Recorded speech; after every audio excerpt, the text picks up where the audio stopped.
पिछली क्लास में हमने बात की थी कि ओरेकल डेटाबेस है क्या, ओरेकल कंपनी के बारे में बात की, फिर उसके सॉफ्टवेयर प्रोडक्ट्स के बारे में बात की। फिर हमने देखा कि ओरेकल के कौन कौन से वर्जन अवेलेबल है, ठीक है। फिर मैंने आपको एडिशंस के बारे में भी बताया था कि कौन कौन से ओरेकल के एडिशंस हैं, ठीक है, कौन कौन से एडिशंस अवेलेबल है और आप कौन सा एडिशन यूज कर सकते हो जो फ्रीली अवेलेबल है, लर्निंग के लिए बिल्कुल फ्रीली अवेलेबल है। तो आज इंस्टॉलेशन की बात करेंगे बेटा, कैसे ओरेकल का सॉफ्टवेयर इंस्टॉल करते हैं, ठीक है। कंप्लीट इंस्टॉलेशन देखेंगे और आप फिर साथ में आप उसको इंस्टॉल भी करते जाना। एक बार आप पहले देख लो कि कैसे इंस्टॉल हो रहा है, फिर आप उसको पैरेलली करते चलना, मैं आपको गाइड करता चलूंगा। तो समझने की कोशिश करते हैं बेटा। सबसे पहले अगर हम बात करें बच्चे, तो हम जो इंस्टॉलेशन करेंगे वो ओरेकल 11G की बात करेंगे। ओरेकल 11G में ओरेकल 11G का एक्सप्रेस एडिशन की बात करेंगे, कैसे उसको इंस्टॉल करते हैं, पासवर्ड कैसे देते हैं, टेस्ट और इंस्टॉल कैसे करेंगे, ये सारी चीजों को हम डिस्कस करेंगे, ठीक है। तो ओरेकल 11G का एक्सप्रेस एडिशन जो कि फ्री है। तो अगर हम बात करें तो Oracle database express 11G is a popular and free SQL database जो कि कॉमन ऑपरेटिंग सिस्टम जैसे कि विंडोज हो गया, लाइनेक्स हो गया, जो कि विंडोज हो गया और लाइनेक्स ऑपरेटिंग सिस्टम हो गया, उसमें आप आराम से उसको रन कर सकते हो, ठीक है। तो एक बार हम यूजर क्रिएट करना, टेबल क्रिएट करना, टेबल एक्सेस करना सीख जाएं एक बार अच्छे से, तो बेटा आप ओरेकल 11G से ना ओरेकल 11 19C पे स्विच कर सकते हो। ऐसा नहीं है कि नहीं स्विच कर सकते हो। 11G भी लेटेस्ट ही हुआ, जैसे अपन ने बात की थी ना कि ओरेकल 19C जो है वो आपका लेटेस्ट है, जो कि 2018 में लॉन्च हुआ है, मैंने आपको बताया था। और C4 मैंने आपको बताया था क्लाउड कंप्यूटिंग की फीचर होगा, ठीक है, जो क्लाउड डेटाबेस को सपोर्ट करता है। बच्चे लेकिन क्या है कि एक बार आपने ओरेकल का कोई भी वर्जन सीख लिया तो कमांड सेम है, बस एक्स्ट्रा क्या होगा बच्चे, आप ओरेकल में मास्टर करना चाहते हो, ओरेकल में आप अपना कैरियर बनाना चाहते हो, तो आप फिर किसी भी वर्जन पे स्विच कर सकते हो बेटा, कमांड सबके सेम ही है। बस क्या हो जाएगा, सी फॉर क्लाउड, तो अब क्लाउड डेटाबेस से फैमिलियरिटी की जरूरत पड़ेगी, बाकी सब कुछ सेम होगा, तो कोई दिक्कत वाली बात नहीं है। तो बात करें कैसे हम ओरेकल 11G को, मैं आपको बता रहा हूं 64 बिट के लिए बेटा, ठीक है। 32 बिट अगर जिनका ऑपरेटिंग सिस्टम है तो भी दिक्कत नहीं है, 32 बिट का भी आपको वहां ऑप्शन मिलेगा, मैं आपको बताऊंगा कहां ऑप्शन मिलेगा, ठीक है। तो हम आज देखेंगे 11G का एक्सप्रेस एडिशन इंस्टॉल करना 64 बिट पीसी पे, ठीक है, कैसे कैसे करते हैं। तो सबसे पहले देखो बेटा, हमको क्या करना होगा, टाइप करना होगा इस यूआरएल को जहां से आपको डाउनलोड करना है, ठीक है। तो डाउनलोड करने के लिए ये वाला यूआरएल आपको टाइप करना पड़ेगा, मैं आपको दिखाता भी जा रहा हूं और ये यूआरएल मैं आपको अभी चैट बॉक्स में डाल भी दूंगा, ठीक है। तो ये आपको यूआरएल मैंने भेज भी दिया, इस यूआरएल को मैंने यहां से कॉपी पेस्ट किया, ठीक है। अभी आप देखते चलो, ठीक है, समझते चलो। तो अगर आप ये देखोगे बेटा, तो ये देखो आ गया, ठीक है। अब यहां देखो, Oracle database 11G R2 express edition for Windows 64, ये 64 के लिए, ये 32 बिट के लिए है, ये आपका लिनक्स ऑपरेटिंग सिस्टम के लिए 64 बिट के लिए है। तो कोई दिक्कत नहीं है बच्चे, इनमें से जो भी वर्जन आपके कंप्यूटर को सूट करता है उस पर आप काम कर लीजिए, कोई दिक्कत वाली बात नहीं है, ठीक है। 32 बिट और 64 बिट आप ऑपरेटिंग सिस्टम चेक कर लीजिएगा कि कौन सा ऑपरेटिंग सिस्टम है। अब आगे बात करें बच्चे, तो आगे मैंने आपको बताया जैसे कि ये आपका स्क्रीन दिख रहा था, इस स्क्रीन में से अप्रोप्रिएट जो भी वर्जन है, क्या ना चाहिए ऑपरेटिंग सिस्टम के अकॉर्डिंग, वो आप चूज कीजिए डाउनलोड के लिए, ठीक है। तो जैसे कि मेरे लिए विंडोज X64 मैं चूज करूंगा बिकॉज ऑफ 64 बिट बाई, ठीक है। जिसको 32 बिट का करना है 32 बिट कीजिए, जिसका लिनक्स ऑपरेटिंग सिस्टम है वो आप ये वाला यूज कर सकते हो, ठीक है। उसके बाद जैसे ही आप करोगे तो बोलेगा आप ओरेकल के अकाउंट में साइन इन कीजिए, साइन इन कीजिए, ठीक है। तो मेरा तो ओरेकल का अकाउंट है, तो मैं डायरेक्टली यूजर नेम और पासवर्ड एंटर करूंगा बेटा और इन हो जाऊंगा। अगर आपका अकाउंट नहीं है तो सबसे पहले आपको क्रिएट अकाउंट, नीचे ये जो दिख रहा है don't have an Oracle account, create account, create account पर क्लिक कीजिए, आपको ऐसा कुछ स्क्रीन दिखेगा बेटा, ऐसा स्क्रीन दिखेगा। तो आप क्या करो, ईमेल एड्रेस डालो, पासवर्ड डालो, रीटाइप पासवर्ड करो और ये पूरी चीजें फिल कर दो। फिल करने के बाद क्रिएट अकाउंट होगा, क्रिएट अकाउंट पे जैसे ही क्लिक करोगे आपके पास एक ईमेल का वेरिफिकेशन आएगा, जैसे ही आप वेरीफाई करोगे आपका अकाउंट क्रिएट हो जाएगा और आप वापस से इस बैक वाले स्लाइड पे जाके यूजर नेम और पासवर्ड एंटर करिए और आप जैसे ही साइन इन करोगे ओरेकल का वर्जन आपका डाउनलोड होने के लिए तैयार हो जाएगा, ओरेकल का वर्जन डाउनलोड के लिए रेडी हो जाएगा। जैसे मैं आपको दिखाऊं कि आपने जैसे ही फिल किया, फिल करने के बाद आपने जैसे ही बोला कि ठीक है, आपने अकाउंट आईडी, यूजर नेम और पासवर्ड सही सही आपने एंटर कर दिया, जैसे ही एंटर किया और साइन इन किया तो आपके पास कुछ ऐसा स्क्रीन आ जाएगा, ये वाला screen, you must accept the Oracle license agreement. ठीक है, जैसे ही आपने किया डाउनलोड ओरेकल, ये आप क्लिक करोगे, डाउनलोडिंग, आपका वर्जन देखो ये कहां जा रहा है, लॉगिन पे लेके जाएगा। ठीक है, अब मैंने जैसे ही लॉगिन किया, मैं लॉगिन करता हूं, चलो।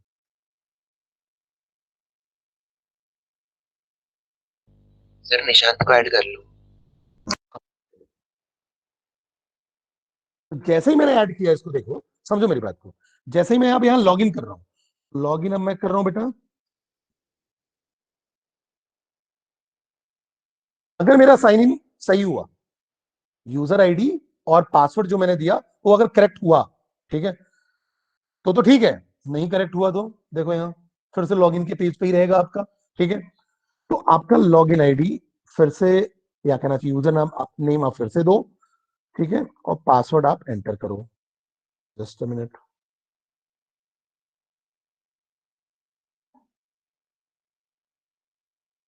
फिर से इनवैलिड यूजर नेम और पासवर्ड बोल रहा है। ठीक है, तो अब आपका यहाँ पास आपको जो मैंने पहले पासवर्ड डाला हुआ था, यहाँ देखिए, देखो अब यहाँ पास ये आ जाएगा आपका फाइल ट्रांसफर वाले उस पे। ठीक है, अब बिकॉज मैं यहाँ जो यूज कर रहा हूँ वो इंटरनेट यूज क्या कर रहा हूँ, इंटरनेट में यूज कर रहा हूँ यूनिवर्सिटी का, वो क्या है, डाउनलोड की फैसिलिटी नहीं देता है, इसलिए लिखा हुआ आ रहा है फाइल ट्रांसफर ब्लॉग।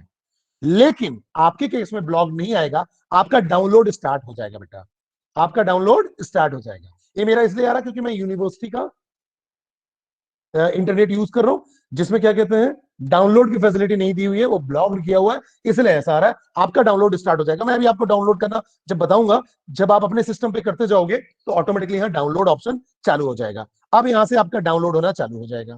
ठीक है, तो देखो बच्चे, अब आपने क्या किया, आपने सिंपल डाउनलोड करना चालू किया। ठीक है, अब आपने साइन इन कर दिया प्रॉपरली, साइन इन करने के बाद आपका डाउनलोड चालू हुआ। जैसे ही डाउनलोड होगा, ये आपका ये वाला स्क्रीन आएगा, डाउनलोड चालू हो जाएगा। डाउनलोड होने के बाद उसमें से आप क्या करोगे, जो डाउनलोडेड फाइल होगी उसको अनजिप करोगे। अनजिप करने के बाद उसमें से एक मिलेगा आपको सेटअप डॉट ई। ठीक है, सेटअप डॉट ई पे राइट क्लिक करके रन एज एडमिनिस्ट्रेटर कर दो, या डायरेक्टली क्लिक कर दो, तो भी पूछेगा उससे कि रन एज एडमिनिस्ट्रेटर करना है कि नहीं। तो जैसे ही आप रन एज एडमिनिस्ट्रेटर करोगे तो क्या होगा, आप इसको रन कर पाओगे। यहां तक बात समझ में आई या नहीं आई?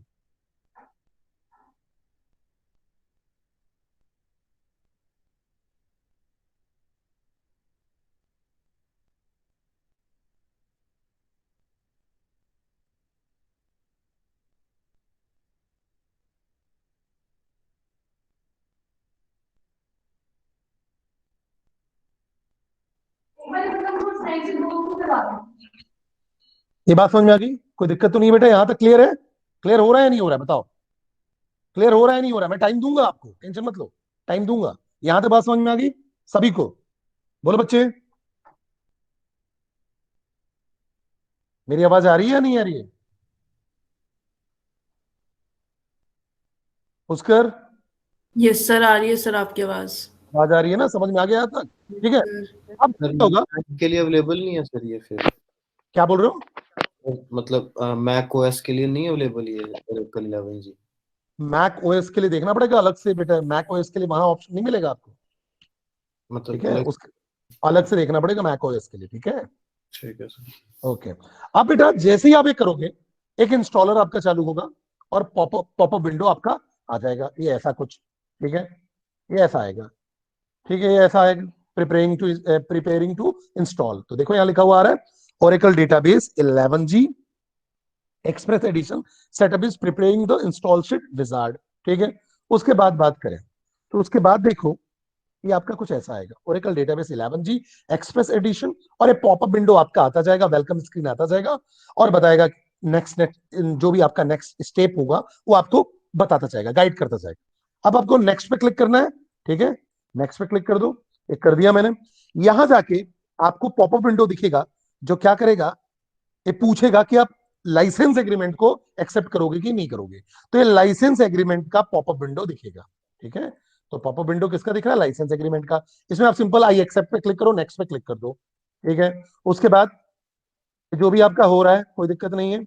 Oracle database 11G express addition पे आपका टिक होगा, नहीं होता है तो उस पर टिक कर दो, नेक्स्ट पे फिर क्लिक कर दो।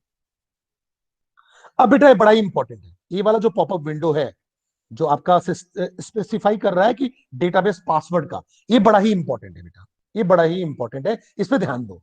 ये जब पॉपअप विंडो आएगा, ये क्या बता रहा है? आपसे पूछ रहा है कि एडमिनिस्ट्रेशन जो करना है या एडमिनिस्ट्रेटिव अकाउंट्स हैं उनके पासवर्ड आप क्या सेट करना चाहते हो। एडमिनिस्ट्रेटिव अकाउंट्स कौन कौन से होते हैं?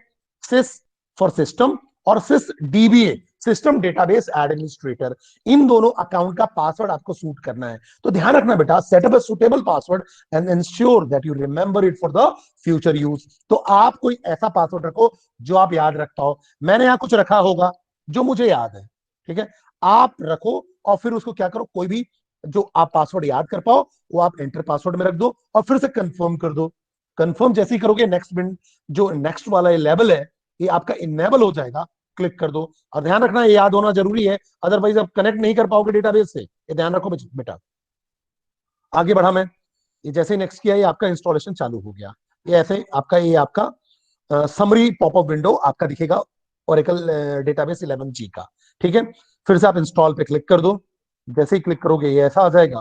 फिनिश पे क्लिक करोगे, आपका ओरेकल का इंस्टॉलेशन फिनिश हो जाएगा बेटा। ठीक है, जैसे ही आप फिनिश करोगे तो ये आपको मैं बताऊं तो ये आपको यहां दिखना चालू हो जाएगा। ये आपके स्टार्ट में आप ओ पे जाओ तो ये आपके ओरेकल में यहां इंस्टॉल्ड हो जाएगा पूरा का पूरा कंप्लीट पैकेज। तो अपन अगर बात करें, यहां देखो बेटा, ये देखो यहाँ ओरेकल में इंस्टॉल पे आपका आ गया। ओरेकल में आपको कहां जाना है? सबसे पहले देखो रन एसक्यूएल कमांड लाइन पे। ठीक है, रन एसक्यूएल कमांड लाइन पे इस पे क्लिक कर दो, ये ऐसा आ जाएगा। सबसे पहले आपको कनेक्ट करना पड़ेगा डेटाबेस से, तो आप या तो क्या करो, CONN कॉन या कनेक्ट पूरा का पूरा लिख दो। ठीक है, कनेक्ट के साथ आप क्या लिखोगे? सिस्टम। सिस्टम से आपको कनेक्ट करना है, तब जाके आपका डेटाबेस से कनेक्ट हो पाएगा। ठीक है, जैसे ही करोगे वो आपसे पासवर्ड पूछेगा, जो मैंने आपको बताया था पासवर्ड वहां एंटर करने के लिए, वही पासवर्ड आपको यहाँ एंटर करना पड़ेगा। ठीक है, तो एंटर पासवर्ड क्लिक कर दो। एंटर पासवर्ड आप क्या दोगे? एंटर पासवर्ड पे आपको क्या देना पड़ेगा? जो आपने पासवर्ड वहां एंटर किया हुआ है। तो मैंने कोई पासवर्ड दिया था, मैंने एंटर कर दिया। जैसे ही एंटर करूंगा, अगर सही पासवर्ड दिया तो कनेक्टेड आ जाएगा, अदरवाइज एरर जनरेट होगा। ठीक है, अब अगर मैं यहाँ कमांड लिखूं, ठीक है, तो एक कमांड आपका सक्सेसफुली फायर होगा। देखो कमांड आपका चलना चालू हो गया। ठीक है, जब तक आप कनेक्ट नहीं करोगे कमांड आपका फायर नहीं होगा। दूसरा, आप यहां से डेस्कटॉप पे भी आपके पास गेट स्टार्टेड विद ओरेकल आ गया है बेटा, एक्सी वर्जन, इस पे भी आप क्लिक करोगे तो देखो ये आपका चालू हो जाएगा यहां से। ठीक है, अब अगर आप चाहते हो जीओई एनवायरनमेंट में, ये जो मैंने बताया वो डॉस एनवायरनमेंट था, ये जो है आपका डॉस एनवायरनमेंट है, कमांड लाइन एनवायरनमेंट है जिसपे आप काम कर सकते हो। दूसरा जो मैं एनवायरनमेंट बता रहा हूं बेटा, वो आपका जीओई एनवायरनमेंट है, ग्राफिकल यूजर इंटरफेस। इस पे आप जाके एप्लीकेशन एक्सप्रेस पे क्लिक करो। ठीक है, फिर से आपको यूजर नेम और पासवर्ड पूछेगा। ठीक है, यूजर नेम और पासवर्ड, तो अब आप यहां पास यूजर नेम और पासवर्ड आपको क्या देना है? जो भी आपने, जो यूजर नेम आपने जैसे सिस्टम के थ्रू एंटर होना चाहते हो, सिस के थ्रू एंटर होना चाहते हो, सिस डीबीए के थ्रू एंटर होना चाहते हो, तो जैसे मान लो सिस्टम के थ्रू मैं एंटर होना चाहता हूं और पासवर्ड वही देना पड़ेगा जो आपने लिखा हुआ है, इसलिए पासवर्ड बड़ा ही इंपॉर्टेंट है। ठीक है, तो आपने एंटर कर लिया, ये देखो आपका एनवायरमेंट आ गया। अब ये जो एनवायरमेंट आया इसमें आप जाओगे already have an account, log in here. तो यहाँ देखो मेरा वर्क स्पेस मैंने बना के रखा हुआ है, वर्क स्पेस मैंने आशु नाम से बना के रखा है, यूजर नेम भी मैंने आशु नाम से बना के रखा है। ठीक है, आप यहां से बना सकते हो। ठीक है, जैसे यहाँ देखो डेटाबेस यूजर, यहां से आप यूजर क्रिएट कर दो। यहाँ आप क्या करो, जैसे पुष्कर की बात करें तो यहाँ उसने पुष्कर लिख दिया, यहाँ फिर पुष्कर लिख दिया और पासवर्ड जो भी देना चाहता है पासवर्ड देके एंटर कर दे। जैसे ही एंटर करेगा वो आपका यूजर नेम शो होने लगेगा। ठीक है, यूजर नेम आपका बन गया। मैंने क्या किया, अब मैंने यहां जब मैंने ये यूजर क्रिएट कर लिया तो आपका वर्क स्पेस यूजर नेम में सारा कुछ दिखने लगेगा। पासवर्ड मैंने सेम रखा हुआ है, मैंने पासवर्ड डाला और लॉगिन कर दिया। जैसे ही लॉगिन करूंगा ये आपका एनवायरनमेंट दिखने लगेगा। ठीक है, ये आपका एनवायरनमेंट दिखेगा। इसमें से आपको अभी एसक्यूएल की क्वेरी फायर करनी है, बहुत सारी चीजें हैं, एप्लीकेशन बिल्डर है, एसक्यूएल वर्कशॉप है, टीम डेवलपमेंट है, एडमिनिस्ट्रेशन है। अभी आपको कुछ भी जानने की जरूरत नहीं है। इसके बाद आपको जाना है एसक्यूएल वर्कशॉप पे। एसक्यूएल वर्कशॉप पे जाओ, यहां आपको जाना है एसक्यूएल कमांड्स में। ये देखो आपका एक कमांड प्रॉम्प्ट आपका प्रॉम्प्ट आ गया, कमांड प्रॉम्प्ट नहीं, प्रॉम्प्ट आ गया जीयूआई वाला, ग्राफिकल यूजर इंटरफेस वाला। ठीक है, इस पे जाके आप क्वेरी कोई भी फायर कर सकते हो। ठीक है, तो ये आपको बड़ा ही सिस्टमेटिक वे में दिखेगा। ऐसे ही रन पे क्लिक करोगे तो देखो ये टेबुलर फॉर्म में दिख रहा है, लुक फील अच्छा लग रहा है। ठीक है, तो इसमें भी आप काम कर सकते हो, इससे आप डाउनलोड भी कर सकते हो। ठीक है, लेकिन बाय डिफॉल्ट ये ऑटो कमिट होगा, कमिट करने की जरूरत नहीं है, ऑटोमेटिकली सेव होता जाएगा। ठीक है, हटा दोगे तो ऑटो कमिट नहीं होगा, बाय डिफॉल्ट जैसा चलता है वैसी प्रोसीजर चलेगी। तो आप ऐसा कर सकते हो जब आप बात करोगे सिंपल एक्सप्रेस एडिशन की। ठीक है, ठीक है, यहां तक बात समझ में आ गई सभी को? क्लियर है या नहीं है? बोलो बच्चे, क्लियर है या नहीं है?